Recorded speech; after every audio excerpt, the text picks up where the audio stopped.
En Vigo nace la idea de presentarnos y optar a este premio de excelencia sobre la idea del mar. Y nace en Vigo y en Galicia, desde la idea del mar, por varias razones. Una de ellas es evidente, son los vínculos históricos e incluso las conexiones económicas que tiene la sociedad de Galicia con el mar. Pero hay algún dato adicional. Uno de los datos adicionales es que la concentración de investigadores que desarrollan su tarea en el mar, en el caso, voy a empezar por donde nace la idea de Vigo, es una de las más densas de Europa. No solamente la universidad, sería algo absolutamente injusto decir que es así, de hecho ni siquiera es la primera, pero además de la universidad donde estamos todos ahora, es una de las pocas ciudades de España donde hay un centro del CSIC dedicado exclusivamente a investigación marina, es una de las ciudades de España donde hay un centro específico del Instituto Español de Oceanografía, es de las poquísimas en las cuales hay una universidad con una facultad de Ciencias del Mar, un Instituto Español de Oceanografía y el CSIC en el mismo lugar, y además una serie de centros de investigación, tanto públicos como privados, que son precisamente aquellos que desarrollan investigación de carácter sectorial en diferentes ámbitos de gran interés para nuestra economía, las conservas, las telecomunicaciones, el metal, que todos ellos tienen un componente muy relevante en el ámbito marino. Sin embargo, esta agregación no es suficiente para tener visibilidad a nivel internacional. Necesitamos mucha más masa crítica, y nuestra masa crítica, o al menos así lo entendemos, está en la eurorregión Galicia-Norte-Portugal.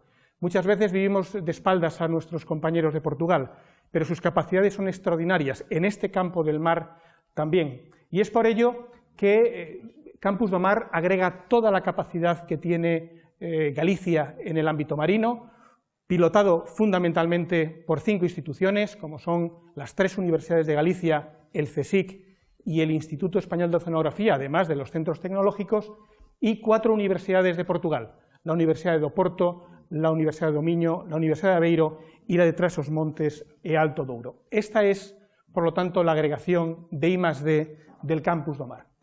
En números, somos en este momento algo más de 3.000 investigadores, de los cuales, como podéis ver, más de 1.300 doctores desarrollando su trabajo en el ámbito marino, que para que tengáis algunos datos sobre la capacidad de generación de nuevo conocimiento que tenemos, pues en este periodo, 5 años, se han publicado más de 10.000 trabajos, se han desarrollado más de 500 tesis, más de 6.000 proyectos, y ha sido capaz de movilizar más de 270 millones de euros en contratos con empresas. Por lo tanto, de esta agregación nace el objetivo de crear un campus transfronterizo en el ámbito marino, un campus que tiene 3 grandes misiones: por una parte generar conocimiento, por otra parte transferirlo a la sociedad, y en tercer lugar preparar a los mejores profesionales en el ámbito de la ciencia y la tecnología marina. Con estos mimbres construimos un proyecto de transformación en Campus de Excelencia Internacional e iniciamos un proceso para convencer a un comité internacional que nos evaluó hace 2 años. Este es el edificio donde estamos todos. Nos presentamos con un lema, un eslogan, que es este que tenéis aquí. La idea fundamental es el mar ya nos eligió, solamente resta que la comisión internacional que nos va a evaluar haga caso al mar y seleccione a este campus de excelencia, que es el Campus del Mar. Nos presentamos en Madrid con un eslogan también bastante agresivo. Pensad que venimos, como dicen los de Madrid, de provincias, y tenemos que tener una imagen para poder ser visibles, y es que el mar se merece un campus, y ese campus es el Campus do Mar. Y afortunadamente tuvimos éxito en el empeño, conseguimos el título correspondiente y la financiación que, entre otras numerosas actividades, financia esta que en estos momentos estamos disfrutando todos aquí. Sin embargo, a lo que no he respondido es a por qué hacemos todo esto. No tiene sentido ser muchos simplemente para no hacer nada. Nosotros partimos de la convicción de que hay un océano de conocimiento todavía por descubrir, y ese océano de conocimiento por descubrir se esconde detrás de 2 limitaciones que nos impiden alcanzarlo. Una parte significativa de este conocimiento requiere masa crítica suficiente, y las instituciones por separado no la tienen. Y otra parte de ese conocimiento estamos convencidos que está justo en las fronteras entre los conocimientos, entre las diferentes disciplinas, y por lo tanto, en muchas ocasiones lo que hacemos es encerrarnos en nuestra propia disciplina y no encontramos ese conocimiento que está, digamos, que en tierra de nadie. Para eso nace el Campus del Mar. Y voy a ilustraros con algunas ideas de las líneas de investigación que se desarrollan en nuestro campus. Voy a empezar por la que me es más próxima y evidentemente es a la que voy a dedicar algo más de tiempo. Y me voy a centrar en un aspecto principal del cambio global, que es el cambio climático, y lo podemos representar por esta evolución de las emisiones de gases de efecto invernadero a la atmósfera por parte de los humanos desde la revolución industrial. Como podéis ver y conocéis muchos de vosotros, ha habido un crecimiento exponencial de estas emisiones. Del total de emisiones que se liberan a la atmósfera, aproximadamente el 45% de ellas se están acumulando en la atmósfera, y es precisamente lo que está generando algo que también habéis visto muchas veces, que es el incremento de la concentración del gas CO2 en la atmósfera, que produce un calentamiento de las capas inferiores atmosféricas, calentamiento que se transfiere al océano, lugar donde ya es posible detectar un incremento de temperatura. En los datos que existen hasta el momento en todo el océano, podemos ver cómo la temperatura media de todo el océano, utilizando para ello todos los datos de temperatura que se han tomado desde el año 55, ha aumentado a un ritmo, como podéis ver, en torno a 0,04 grados por década. Esa media oceánica también se detecta en el caso de Galicia. Si nos pusiéramos en un punto como este que tenéis aquí tenemos Galicia y el norte de Portugal, es decir, justo enfrente de nuestras costas, lo que detectamos es un incremento de temperatura también desde los años 60, como podéis ver, en torno a 1/10 de grado en los últimos 45 años, por década, perdón. Y esta es la tasa de incremento, la tendencia que estamos detectando en nuestros mares. Esto tiene una serie de consecuencias importantes, algunas relacionadas con cambios de especies. Por poneros un ejemplo, algunas especies que no eran capturadas por nuestros marineros, como es el peixe-porco, pues como veis desde épocas recientes, un pez de aguas cálidas, va alcanzando densidades suficientes como para que empiece a tener interés desde el punto de vista de su explotación. Por el contrario, algunas especies que tienen fases que requieren aguas frías, como es el caso de la soya, van reduciendo progresivamente su abundancia, con las implicaciones económicas que a su vez esto puede tener.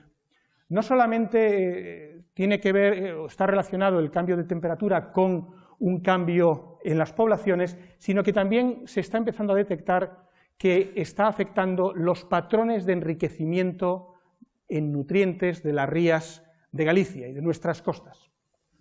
Muchos conoceréis que un patrón oceanográfico fundamental de las costas de Galicia es lo que denominamos el afloramiento costero.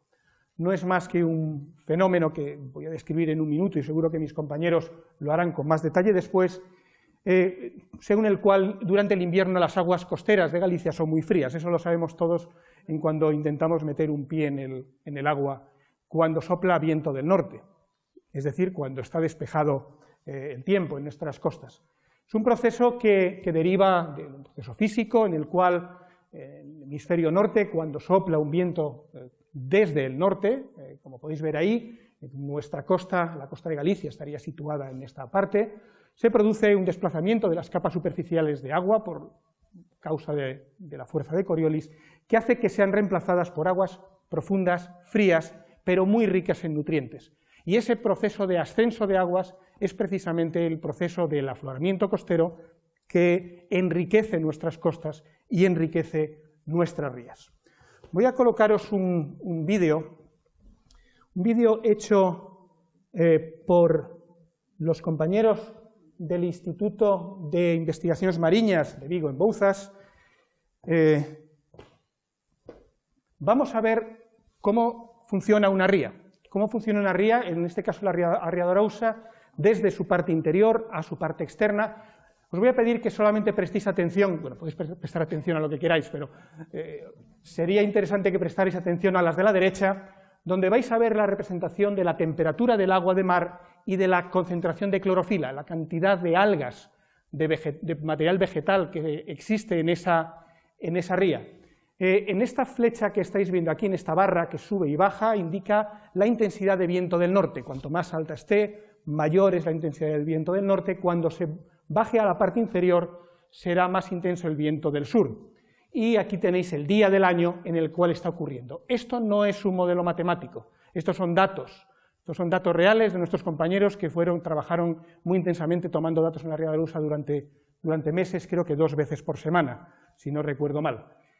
Podéis ver cómo cuando el viento del norte aumenta, observad cómo ascienden el color azul, que es el agua fría, y arriba tenéis el color de color más rojo, que es el agua más cálida. Aquí tenéis la escala correspondiente. Vamos a fijarnos en uno de estos pulsos.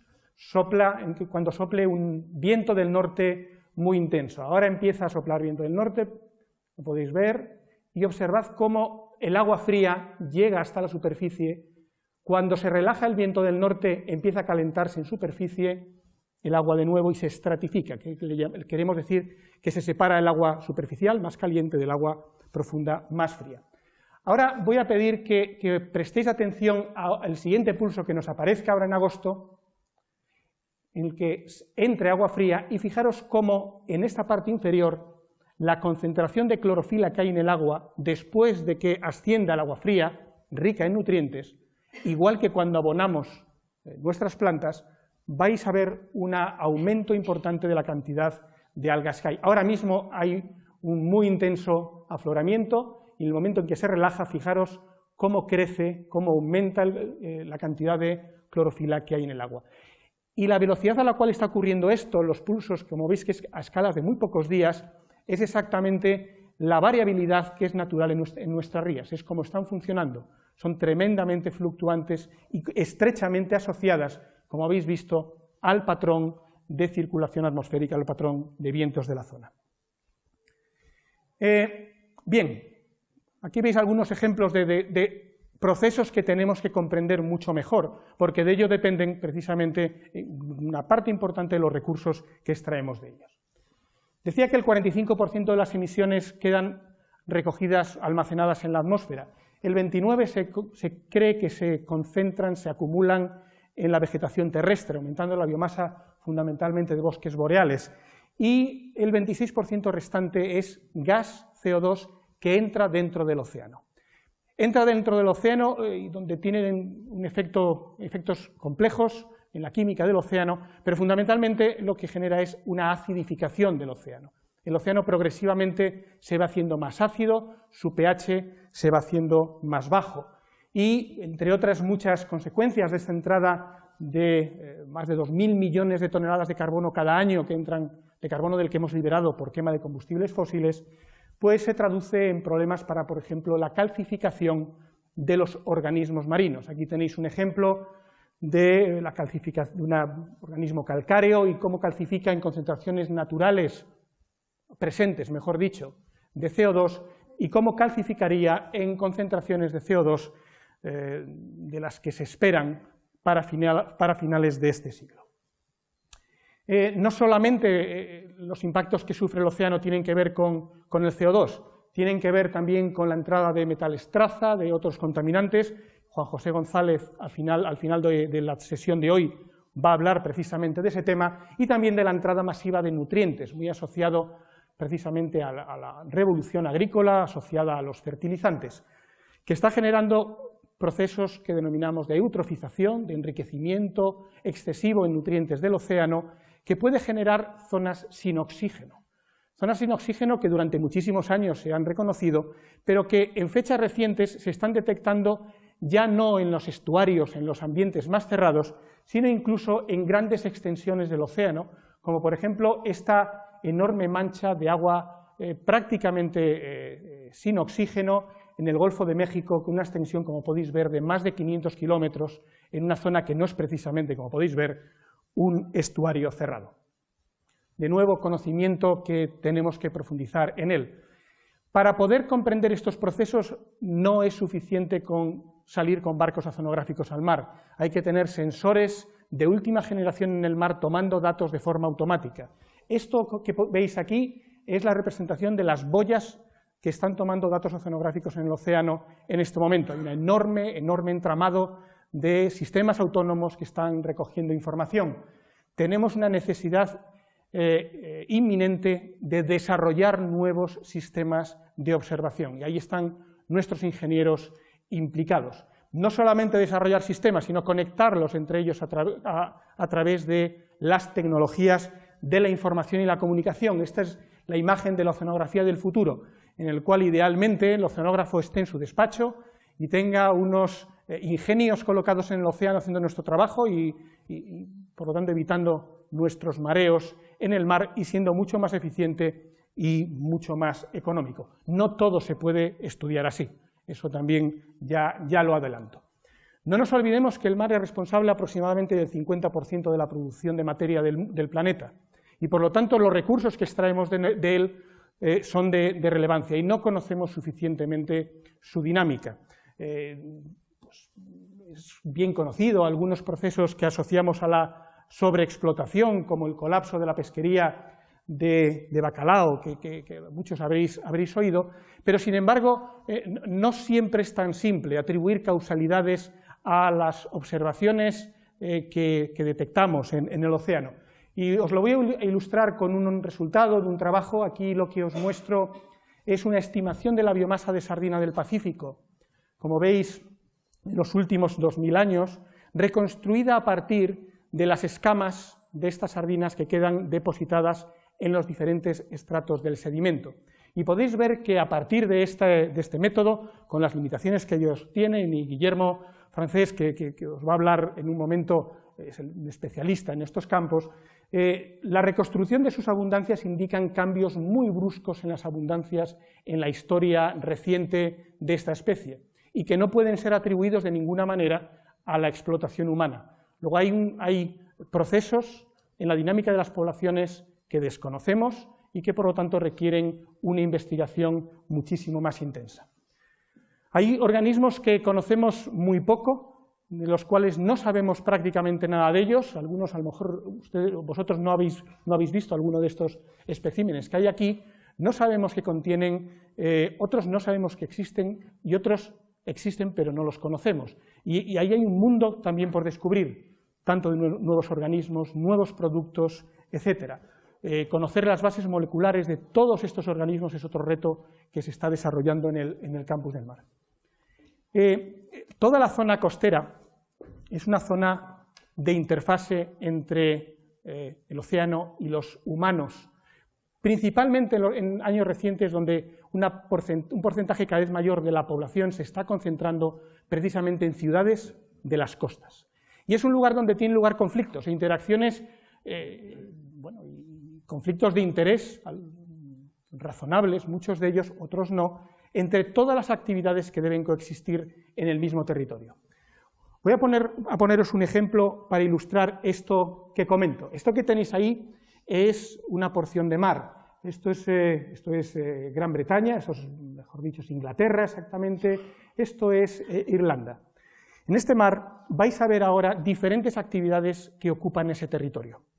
Ese territorio, pues, vais a ver, por ejemplo, las zonas turísticas, donde se sitúan, zonas donde se extrae petróleo y gas,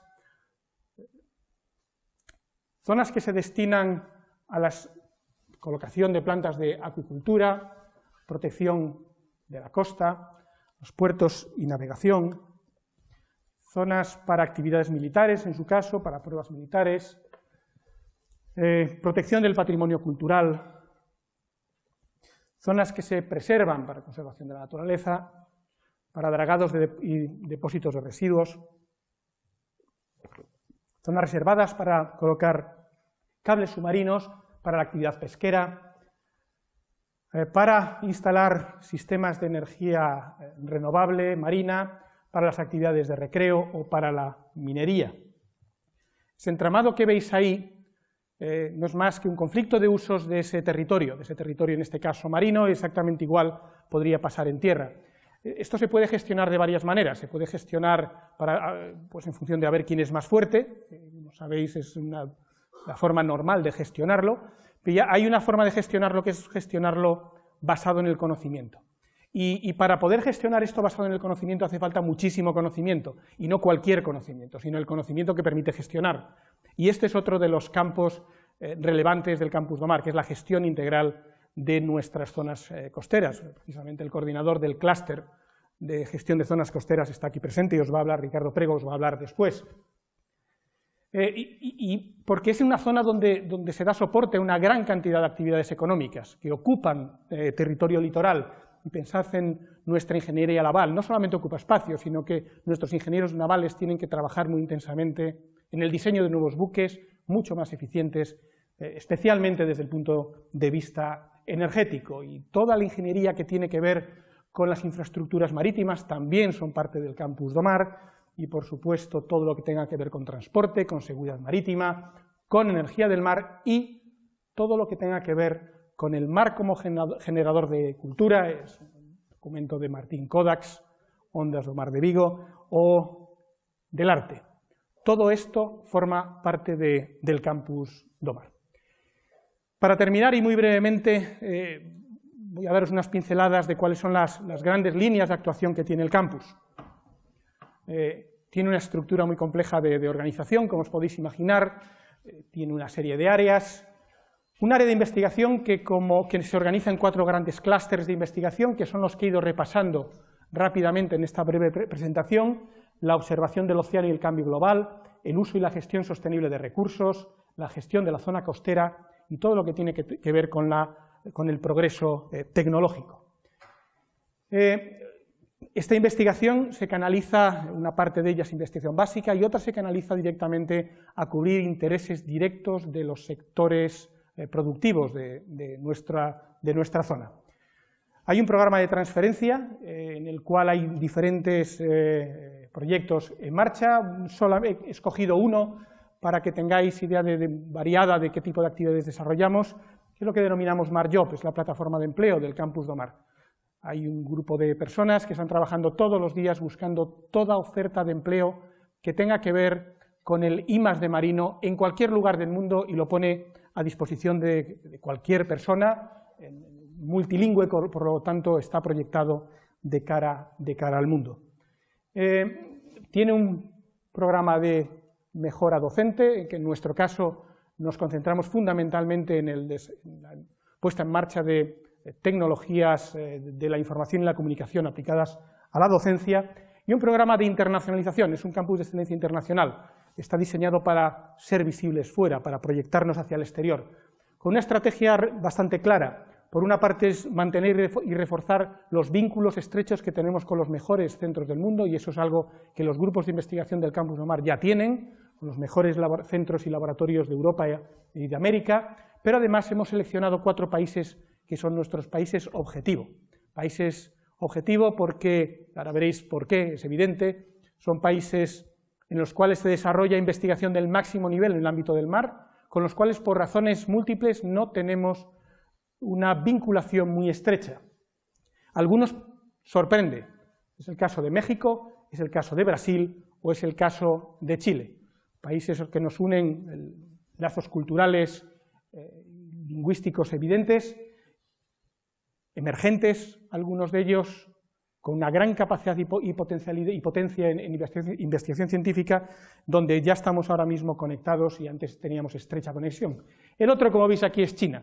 Ningún lazo cultural que se os pueda imaginar tenemos con ellos, no entendemos casi nada de lo que hacen, pero más vale que vayamos aprendiéndolo lo antes posible, porque su velocidad de crecimiento, especialmente en el ámbito de la investigación, es realmente sorprendente. Solamente una anécdota: el presupuesto de investigación de China se duplica cada año, algo bastante distinto a lo que nos ocurre aquí, como bien sabéis. Y además tenemos un programa específico de cooperación al desarrollo. Cooperación al desarrollo con 2 grandes áreas. Un área es Centroamérica y otro área son los países lusófonos de África, con los cuales ya estamos trabajando de forma muy intensa. Todos los doctores que se están formando de Cabo Verde en el mundo están en este momento en el Campus do Mar. Formamos a todos los doctores en ámbito marino de ese país. Bien, ya terminando, uno de los buques insignia del campus es la Escuela Internacional de Posgrado, donde ha sido posible, y esto yo creo que es un ejemplo de la filosofía de este campus, ha sido posible poner en marcha un doctorado único en ciencia, tecnología y gestión del mar, es decir, todas las ciencias, todas las ingenierías, la economía y el derecho, de las 3 universidades de Galicia, el Consejo Superior de Investigaciones Científicas, el Instituto Español de Oceanografía y las universidades de Portugal, todos juntos en un único programa. Y de esa manera empieza a haber dinero para hacer cosas muy serias. Por ejemplo, para que un curso sobre cambio global, recursos marinos y biodiversidad, podamos traer ese plantel de profesores que veis de esa manera. Si hiciéramos 10 programas de doctorado, tened por seguro que no seríamos capaces de conseguirlo. Hay un programa de captación de recursos humanos, de talento, que llamamos, tanto a nivel de máster, como predoctoral, como postdoctoral, en este caso financiado por la Unión Europea. Y en el último de los programas voy a señalar el área de Cultura Científica y Tecnológica y Proyección Social, que dirige Victoriano Urgorri, en el cual pues, es nuestro canal de conexión con el exterior, bien a través de nuestros sitios web, de las redes sociales, donde os invitamos, por supuesto, a incluiros, o a través de un programa que también quiero que conozcáis. Tenemos una vía de conexión internacional hacia toda la comunidad científica a través de nuestro programa de conferencias internacional. Todos los meses, Campus do Mar invita a un científico o científica de alto nivel a escala mundial que imparte una conferencia sobre temas muy variados, todos los que cubren el Campus do Mar. Aquí tenéis 2, son asesores del Banco Mundial en temas de pesca, economistas, vinieron aquí, impartieron estas conferencias que se retransmiten en directo, igual que esto que estamos haciendo hoy, a todo el mundo, y donde cualquiera desde su ordenador puede hacer preguntas, igual que hoy, a través de un canal chat que está instalado en la propia plataforma. Eso es la forma que tenemos de proyectarnos hacia la comunidad científica internacional. Todas estas conferencias y todo este material está almacenado en la web televisión del Campus do Mar y podéis acceder a ella o usarlo para vuestras tareas siempre que lo deseéis y está abierto al público.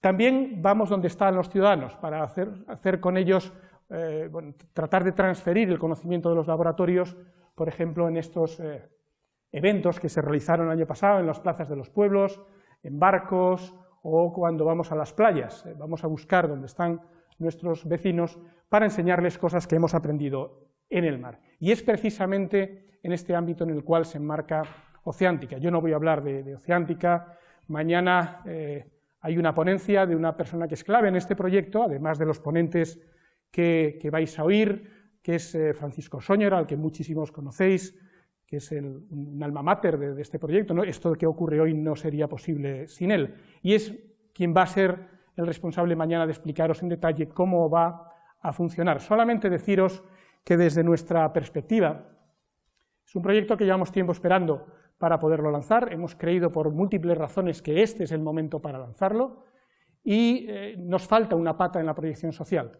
Y es la proyección de cara a los estudiantes de inicialmente enseñanza secundaria, posteriormente de la enseñanza primaria, a través de los profesores. No tenemos ninguna capacidad, como el Campus del Mar no tiene ninguna capacidad de llegar a los estudiantes si no es a través de los profesores. Esto quiere decir que para nosotros el programa educativo, los actores principales sois vosotros, sois los profesores y a través de vosotros, lógicamente, pretendemos hacer llegar nuestro conocimiento a vuestros estudiantes.